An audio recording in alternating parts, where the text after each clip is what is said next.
Hi, everybody. It's MJ, and I decided I'm going to continue with my story today.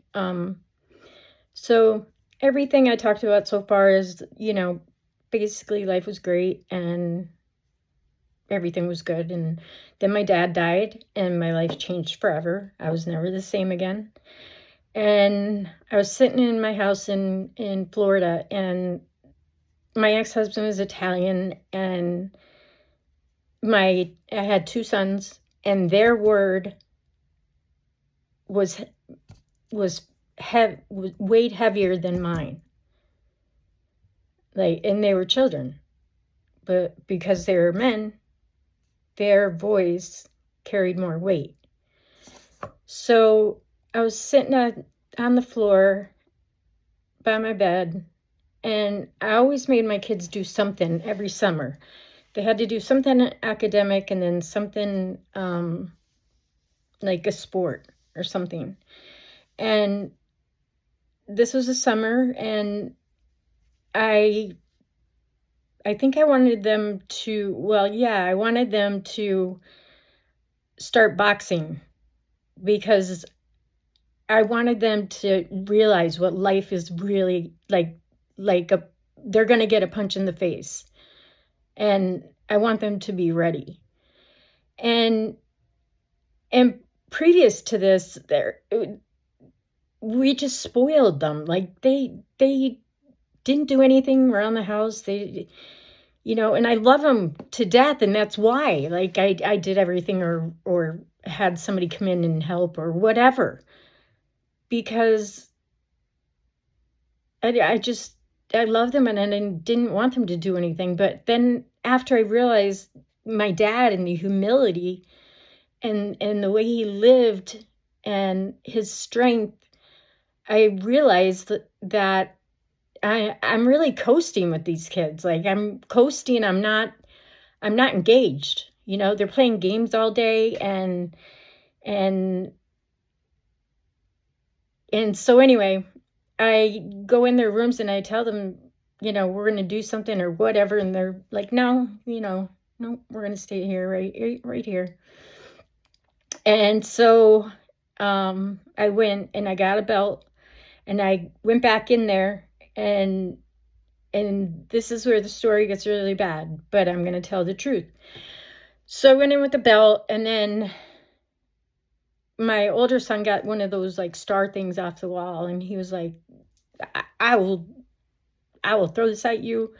And I was just like, no, this is not the way it's going to go. And they screamed down for their father because my ex-husband worked out of the house. And so they screamed for their father, and then the father came up and got in the middle of everything and stopped me and was like, yeah, we're not, this, no, they don't have to. And I was just so angry that I felt like I was been coasting with these kids, and I wanted to engage finally and just step up, and he wouldn't even listen to me. He wouldn't even hear me. So on his desk, I just got him like a new screen, computer screen or whatever, and I just I swiped him everything on the desk right onto the floor. And I just was so angry that I had no voice. And so we had two houses at the beach at the time, and we were trying to sell one, but it was very hard because that's when the real estate bottomed out. So he called CYS, which I was in shock, but he had a brother there that, helped him make these kind of decisions. But he called CYS, and then I wasn't allowed to be in the house or be around the kids, and I had to stay at the other house alone by myself. And I and he cut off all money, everything, and I was just so angry and so hurt. And I went to CYS. I passed everything that I was supposed to pass. And so, they really couldn't do anything. They didn't really have a case. So we all had to go to counseling. And that didn't last very long. And then my ex started traveling again. And, and we were having trouble making the payments on the house. So he actually left IBM and he was doing a startup. So he took his pension out, and then we paid the mortgage on the house we were living in. So everything was caught up on that, but then the other one was still behind. So, why I was living at the other house, I was just angry, and I was going out, drinking by myself, whatever. And I wanted to get him back. So I slept with a black man. And it wasn't about him. It was about me getting back at my ex. And then I realized that I only hurt myself by doing that. I lost my own self-respect for doing that. It's like I can't hurt somebody else with my body. I disrespected myself. And I never forgave myself for that. And I learned a big lesson that that's not how it works.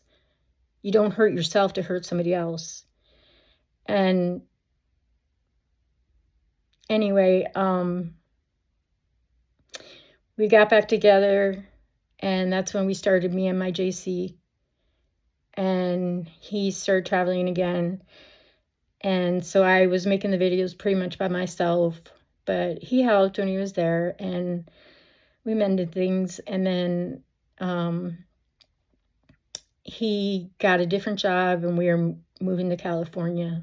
And so we had to leave the houses, and then we moved to California, and I found out I was pregnant with my daughter. But anyway, that's the truth, and that's the story. And that was our first test in the family, I guess. And it's not like I got a voice afterwards. I didn't, but I don't know. I just made the wrong decisions to try and be heard and have some kind of voice in this relationship, in this family. And nothing changed. I mean, but anyway, I hurt myself. And then my son asked me later, "Did you sleep with that guy?" And I can't lie to him. I said, yes, I did. And he was very angry with me, very, very angry with me. And I know I made the wrong decision. And telling him the truth, it was just so hard. It was gut wrenching. And but anyway, you heard about me and my JC and all of that. So things got really great for a long time. And then I got pregnant, had my daughter, and we'll stop there because things are going to change a lot from there. All right. Thank you. Love you.